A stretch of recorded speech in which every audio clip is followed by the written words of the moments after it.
Si vous avez aimé Stranger Things, vous allez adorer ce livre. Un groupe d'adolescents qui vit dans la banlieue toulousaine dans les années 90 va voir sa vie complètement bouleversée le jour où l'un de leurs camarades va disparaître dans des circonstances extrêmement mystérieuses.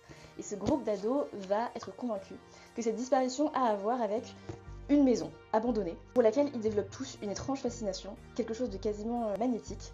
Personnellement, habituellement, je cours pas du tout après les récits d'horreur, que ce soit dans le cinéma ou dans les livres, mais là j'ai été absolument séduite. J'adore le côté ultra nostalgique de ce livre. On est dans la banlieue, c'est les années 90, les gamins se déplacent en scooter, ils s'appellent sur le téléphone fixe de leurs parents pour se donner rendez-vous pour jouer aux cartes ou fumer. Je trouve que ce livre nous replonge dans l'adolescence, mais de la meilleure des manières. Je sais pas si vous vous rappelez, mais à cette période de la vie, on est tellement vulnérable, on est tellement en phase de découverte de soi-même, de questionnement, et en même temps, c'est aussi un moment où les amitiés vont jouer un rôle et avoir une place dans notre vie que potentiellement elles ne retrouveront plus jamais après.